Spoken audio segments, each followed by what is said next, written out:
بسم الله الرحمن الرحيم، حياكم الله ويا مرحبا ويا مساء. شكرا. اليوم الحقيقة عندنا 3 أسماء ثقيلة جدا، متميزة جدا، وواضح أنهم مستعدين استعداد كبير جدا. نسأل الله أن يوفقهم ويعطيهم العافية. خلونا بس نكمل الموضوع. يلا سلمت. وأولهم أو من ضمنهم بسام اليوم بيكون معنا إن شاء الله. هو قاعد يعطينا يعني فيتامينات في البداية. عموما نبدأ بالمتسابق الأول وائل خواجي مع هذا التقرير.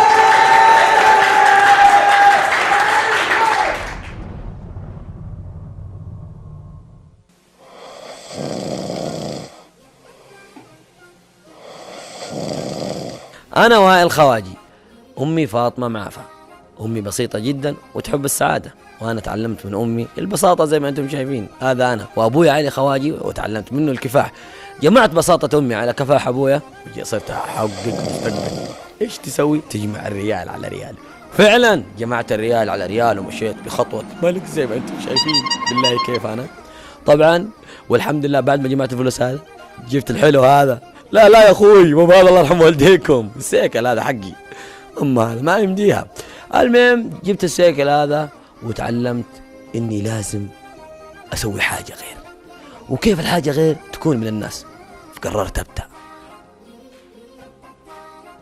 ويوم بديت زي ما أنتم شايفين يا أخوان، مو بهذا الملعب شريت لهم كورة هذول أخوياي، وبدأنا نلعب كورة وفتينا في الكورة، وصرت أنا شيء خرافي في الملعب، وصار الكل يتكلم معايا. وبرضه زي ما أنتم شايفين شفت الأهداف كيف؟ شوفوا الشباب، يا سلام يا سلام. يوم تطورت عندي معنوياتي وصرت إني نجم في الكورة الحمد لله، وقلت خليني أنطلق من هنا. وفعلا انطلقت من هنا. حلاوة. ويوم انطلقت زي ما انتم شايفين. لا يا اخوان، المستشفى هذا مو بلية. الاخوان نقزوا على صورة قبل. ارجعوا وروهم. شوفوا نسمة العيد خليني على الباب شقلبي ذا. الحمد لله. وجبت العيد زي ما انتم شفتوا ودخلت المستشفى.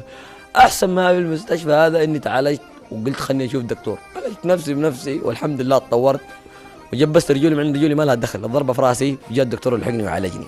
وتعلمت ان اي بداية مؤلمة لها نهاية مشرقة.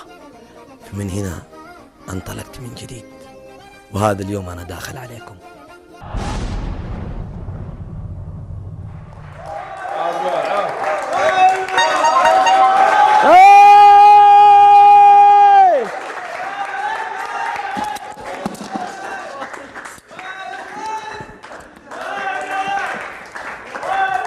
هذا أقول لكم بعدين ليش. مفلح والله ما تشيل الساكل تنجلد. الساكل حقي. أنت عزيز. وائل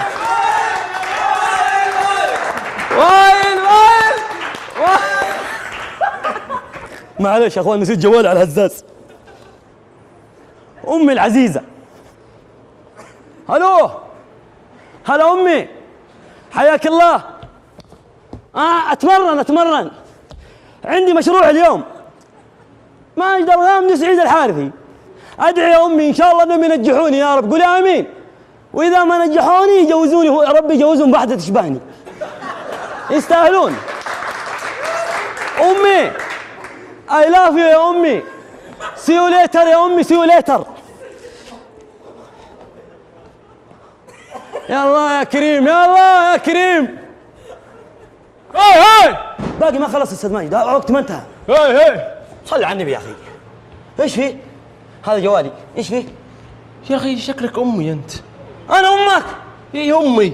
كيف تجي اصغر من ولدها؟ كيف يا اخي ما تفهم انت. طيب خلاص انا امك. ايش ارضعك على الهواء ولا ايش؟ وش شهادتك؟ شهادتي؟ ايه يا اخي انا عندي شهاده يا اخوي. عندي شهاده ثانوي. اعلى. ماجستير. ايش اصلا صاير؟ شايفني عامل فندق؟ اعلى يا حبيبي اعلى. بكالوريوس. بكالوريوس. اعلى يا اخوي اعلى. دكتور ماجد غامدي مو انا حبيبي، الله يرحم والديك. اعلى. يعني استاذ مشارك. ايش يعني استاذ مشارك؟ اقول لك اعلى يا اخوي اعلى. يا اخي وش عندك شهاده انت؟ شهاده حاسب 6 شهور. والله شهاده حاسب 6 شهور. صدق. شهادة حاسب 6 شهور. شوف، خل شهادة الحاسب 6 شهور دي تحق أحلامك. أحلامي؟ مين يتكلم عن أحلامي؟ عارف مين يتكلم عن أحلامي؟ دقيقة يا أخوي. الحلم يولد فينا صغير على كرسي متكئ في الركن، احنا ناخذه بيده ونشيله ونحميه، لكن في شيء دائما يقتلنا، نخاف. الخوف دائما يقتل احلامنا، نمسك بنا كالاطفال ويرجعنا الى الخلف ونحن جبناء. ولكن عندما نستسلم من الخوف سيرمي بنا في دار العجزة، في مستشفى الفاشلين، ونحن من سيسلم انفسنا له. ولكن تذكر ان في مراتك شخص يشبهك، فانظر بعينيه وكلمه كلمات مجدية وقول له أنت ستنجح، أنت ستنجح، ستجتمع سحابة الإشراق، وأيضا ستجتمع الطموح، وصارخ بكلمات إيجابية: سأنجح. ستبدأ تنزل قطرات الألم وقطرات الأمل. بعدها أصرخ جاهدا: أيها الخوف، أنا لن أستسلم لك اليوم، أنا لدي أحلام ولن أسلمك إياها. يضحكون علينا لأننا كوميديين. أول من جاء بالكوميديا أرسطوفانيس اليوناني، بكوميديته أخمد حربا ونشد فرحة السلام. عندما ترى البلياتشو يلعب ألعابا بهلوانية، أنت تضحك وتصفق وتقول أنه غبي وأحمق، ولكن أنت لا تعلم بأنه يجني ثمارا لقوت يومه. كرامته لم تسمح له بأن يطلب الناس مالا. نحن في الكوميديا ينظرون لنا بأننا حمقى، لسنا حمقى. أنتم من اخترتم مشاهيركم حمقى، لديهم ملايين من المتابعين، ماذا سيقدمون؟ تعلمت من جازان أن أكون موهوبا، وتعلمت أيضا من جازان أن أؤثر على نفسي حتى أنتم تضحكون. سنلتقي في يوم من الأيام وسننظر لأحلامنا. لا تجعل الناس درجا لتصعد لأحلامك، فأحلامك عندما تصعد عاليا أنت ستنظر لها من تحت. هذا نصري وهذا إنجازي. نحن هؤلاء الكوميديا، الناس لا يريدون شيئا، بسطاء، جميعهم بسطاء، لا يريدون شيء، لا يريدون شخصا مثاليا ويتصنع المثالية: أنا سأقدم وأنا سأفعل والبحر لا يريدون هذا، يريدون شخصا بينهم ويريدون شخص معاهم. ها نحن، أنا أملك شيئا جميلا، أنا أملك شيئا أزرعه فيك، فأنا ملك الابتسامة. ابتسامتي ليس لها فيزا وليس لها جواز السفر، تلحق كل أنحاء العالم. نعم، تلحق كل أنحاء العالم. أنت تضحك وهذا يضحك. سنلتقي، أنت خبر، سنلتقي في يوم من الأيام، يوم القيامة سنلتقي. سأكون أنا مأجورا لأني زرعت على شباهك البسمة، وسأقابل ربي. أنا مأجورا، وممكن أن تكون أنت مأجورا أيضا عندما تشجعني وتصفق لي. عندما نلتقي سيفر المرء من أخيه وأمه وأبيه. أأتي بمتابعينك يدخلونك الجنة، ولكن نحن لا نبحث عن الشهرة، لا تجني لنا شيئا ولا تعني لنا شيئا. نحن نبحث عن الناس البسطاء. نظرتم إلى الفيديو وكلكم يضحك والكل يصفق الأوائل، ليس تشفيقا وليس توقيعا. هذه آمالهم وطموحهم، هذول هم البسطاء. انظروا ماذا كتبوا ولم يوقعوا، هذه آمالهم. هذا باب القرية سيفتح بعد أيام. أتمنى أن نكون جميعنا قد لي طموح الناس هذه وآمالهم، أم نغادر ونجعل الباب مغلقا. وهم ليس لناس مثاليون، يريدون الناس يكونوا بينهم ومعهم ويعيشون بينهم أيضا. إلى متى؟ تسألوني دائما إلى متى أنت تضحكنا يا وائل؟ إلى أن أكسب أجركم جميعا، وخذوا أنتم ما تريدون من الشهرة، وخذوا أنتم ما تريدون من المال، فنحن راحلون. الله عليك. أتريدون ماذا صنعوا البسطاء؟ أتريدون تعرفون ماذا صنعوا البسطاء من وائل الخواجي؟ أنا نجحت، فعلا نجحت، ولكن عندما الناس مسكوا بي كأني حمامة وقبضوها بأيديهم ونشروها فانتشر السلام. فانظر، ها هو وائل، انظروا في هذا التقرير ماذا صنعوا الناس من وائل. فإذا انتهى التقرير فأنا انتهيت، ولكن أمنيتي الأخيرة أن أبقى كوميديا برسالة هادفة لا مهزلة للخلق. انظر لي بداخلك، لا تنظر لي بعقلك البائس الميؤوس منه. فنحن ناس بسطاء. هذا تقرير الله عليك.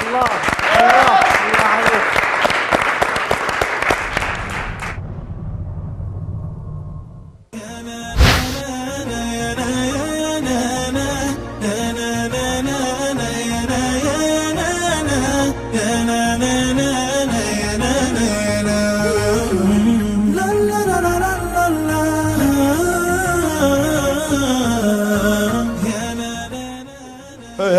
له البلس حق والله مو انا درع يعني ولا ومعطيك الربطه دي اللي خلفيه كذا، عارف الصالون ابو دبه 97 يجيك كفر ورا. على اسمك ايش؟ اسمك ايش؟ حتى اسمك فنان. تطبخ لك 20,000 طبخة تدق على الشيخ. يا شيخ أنا ذقت الشوربة وطعمت المكرونة وجربت الحلا، أنا صايمة؟ أنت مطعم بخاري. طبعا البنت تعدي وأبوها يعدي، أول ما تشوف النظرة وخلاص البنت جازت، خذها نصيحة من أخوك إذا تبغى تتزوج لا تأخذ من زواج مخشوشين، خذ من عزا ما يتمكيجون. زي ما احنا عارفين شهر رمضان شهر خير وبركة، ولازم نمسك انفسنا عن حجر، وبرضه نحس باخواننا الفقراء والمساكين. النعمة اللي ترمي والزايدة احنا المسؤولين. أعزائي المشاهدين ما زلنا في السوق ندور على واحد وحنطب عليه، خلوكم معانا ها ما تروحوا بعيد. حوش خميس حوش خوش. يا أخي قلبتها. عيد أتوقع أنا الباب الخارجي لو دقيناه بقوة شوية ممكن حيطيح. ما مخرم من كل مكان، بيتهم سقفه من طربال، لو جاء مطر جاهم من فوق والحجر من وراهم، ما يدروا وين يروحوا. أمنيتهم كانت أمنية بسيطة ورسالتهم لمين كانت واضحة، رسالة إلى من يهمه الأمر. الكلمة الوحيدة اللي اتفقوا عليها جميع الكشافين في العالم وأنا من ضمنهم أيام مع سنجارة وفي بيس، أنا رسول سلام فننشر السلام بين العالم. وائل الخواجي. هذا كان وقتي معاكم، سلام عليكم.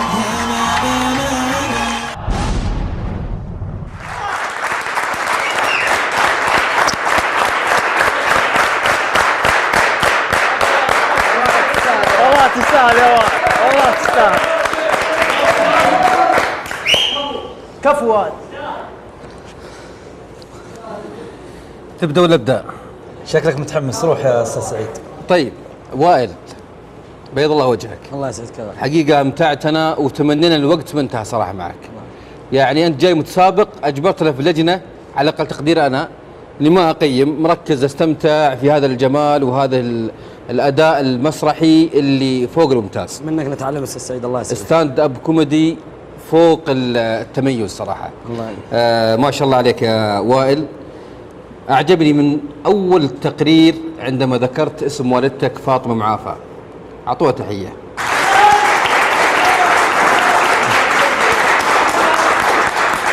وش تقول لها الآن وهي تشوفك؟ ها؟ وش تقول لأمك الآن وهي تشوفك؟ أقول لأمي إن شاء الله بإذن الله أني أنا كنت عند حسن الظن، وإنك أنت الصورة اللي أنت تبغيها، وإن شاء الله أني ما أكون قد جاوزتها بإذن الله. اللي لازم يعرف المشاهدين والشباب انه جيزان هي منطقة او هي كنز مواهب صراحة في كل المجالات. يعني موهبة الشعر أستاذ سعيد عندهم زايدة ما شاء الله، موهبة متأصلة في أهل جيزان، لا تكاد تجد بيت ما في شاعر. بالضبط، الشعر، الأدب، الثقافة، المواهب الرياضية. اليوم عندنا في الأندية الرياضية لعيبة من جيزان بشكل كبير. في كل الأشياء اللي فيها مواهب لابد من جيزان يكون لها بصمة. واليوم سفير جيزان وسفير صبية بالتحديد وائل الخواجي هو اليوم يتألق صراحة. أنا أقول إذا ما دخل من هذا الباب وائل الخواجي ما اللي بيدخل. الله يسعدك. عندك مشاركات في كشافة يبدو لي برضو ذكرتها. أنا الآن عينت مساعد قائد منتدى العرب لمدة 2 سنين كاملة، رئيس مغربي، وطبعا أنا أصغر قائد عين بهذه الرتبة بالسعودية. حلو. حصلت على الشارة الخشبية ولا باقي؟ أنا الآن عندي الأهلية وأحضر الدولية الآن.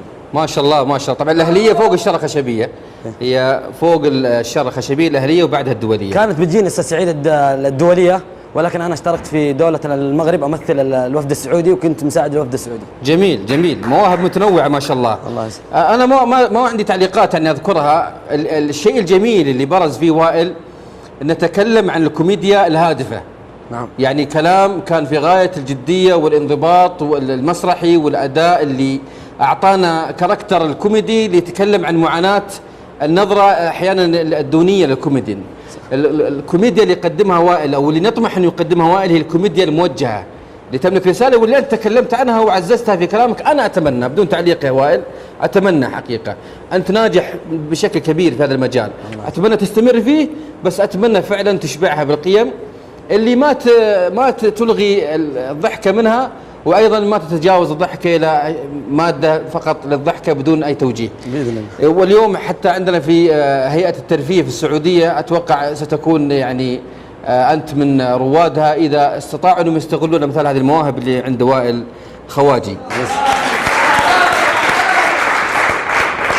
خيالك واسع، روحك طيبة، نفسيتك حلوة، ردات فعلك مضحكة زي ما سويت مع مساعد أثناء العرض، يعني حضورك المسرحي فيه تركيز. أنا أقول زي ما قلت لك، إذا ما دخلت أنت من اللي بيدخل. مبروك.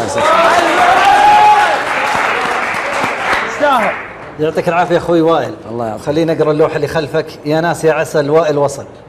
فوق الشاشة. هذه حارتنا وما أعرف فيها ولا حاجة. هذه طبعا العميد حق الحارة أنا.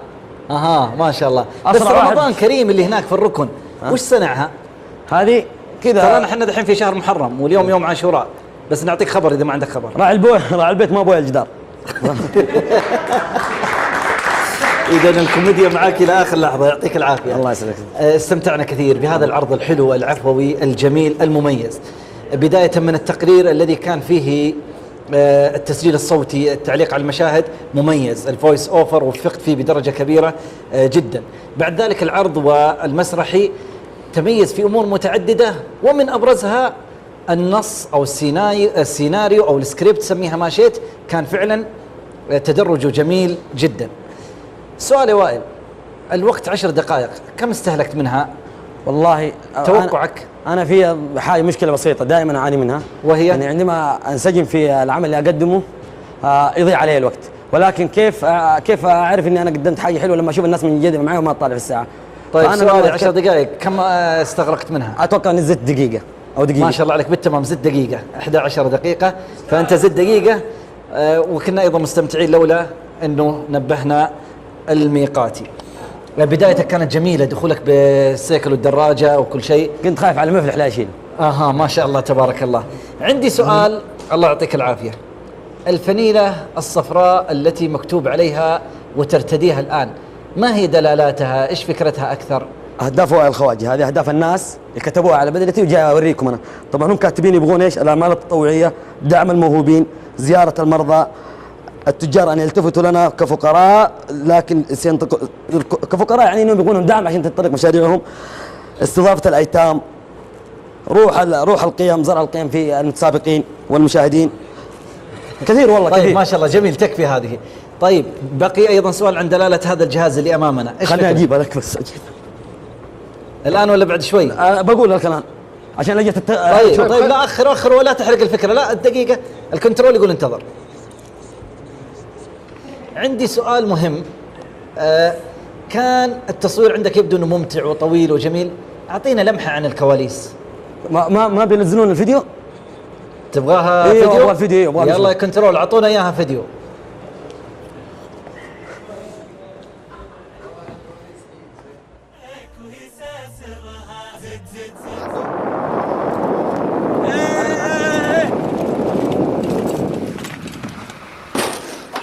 بيتك يا فايز. بيتك يا فايز. بيتك يا فايز. بيتك يا فايز. وش صار؟ هم اعطينا اشرح لنا. احنا طلعنا حارة يصوروني على اني انا اصدم، انسجموا معايا وترك كل الخط، دخلوا هم في اللوحات. انا ابغى اقول لهم انتبهوا، انا انصدمت مع ضحكه، ما عاد عرفت صدم وضحكت. وائل من اللي كان يصور تحديدا السياره؟ من الاخر اللي صدق؟ فايز مدخلي. كيف عرفت؟ الله يسامحه الاعداد، صدر ووجه على طول شغال. طيب كل التحيه نقدمها الى معد هذه الفقره والقائم عليها استاذ فايز مدخلي، نقدم له اجمل تحيه، ما قصر مع جميع المتسابقين.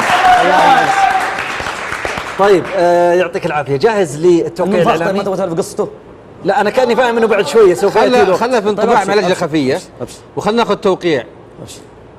طيب خليني اقول لك، اغلب المواضيع هنا جاده، هل تقدر تستعرض بعضها بشكل كوميدي؟ انا ما ادري ايش بيجيك موضوع الحين. ابشر على خشمي. لا في موضوع ولا صعب؟ قرآن والله وش بتستعرض؟ قرآن كوميدي. لا القرآن راح اكيد؟ ايوه راح. طيب يلا بسم الله. ذاكر تمام انا. طيب نشوف العنوان، يمكن شيء مكرر. اختار يا اخوي مفتوحه كلها. يلا يا شيخ. عادي انا اختار لك انا. طيب ها اختار لك انا. انا شفت كلكم ثقة. انا بختار لك ما على كيفك، انا بعطيك هذه. الحمد لله فاضي يا عيال. فاضي يا عيال. طيب انا بختار. لا انا اللي بختار لك هذه. انا بختار. راحت بعدين. يلا لا تردها. طيب تحتاج الجوال ولا بدون؟ ايه الجوال. طيب يا شباب كلنا نتجمع بمكان واحد، تكفون يا شباب. بسرعه يا شباب بسرعه. عندك 30 ثانية. ايش الموضوع يا وائل؟ ايش الموضوع؟ الابتسامة. شوف شباب اذا رفعت فوق اعطوني نصيحة. طيب لا ما تكلم. الابتسامة جميلة، وهي مدرسة لا يتخرج منها المتفائلين زي هذول. شكرا ارجع مكانك. طيب شكرا لك يا وائل. ما عاد لي تقدير. طيب وائل عشان الوقت ناخذ اللجنة الانطباعية الخفية. وائل ايش شعورك يا وائل لو اقول لك ما صور؟ والله ايش شعورك؟ نجيب الطريقة هنا نروح المطبخ. لا خلاص كمل صور مظبوط. طيب نشوف اللجنة الخفية ايش تقول عن وائل. دقيقة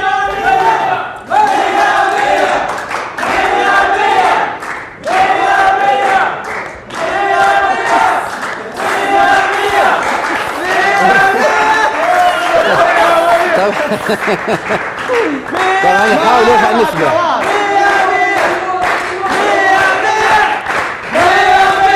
يلا يا وائل.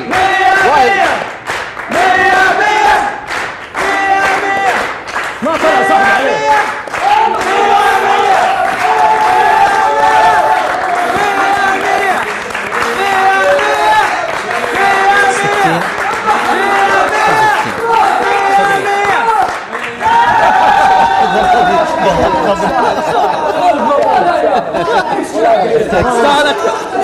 مستحيل. وين اللجنة الخفية؟ مستحيل. أنا معكم مستحيل.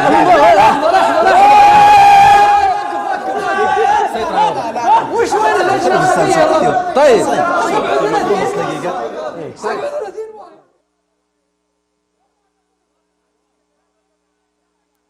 الدنيا فرصة واللي ما يلحقها خاس.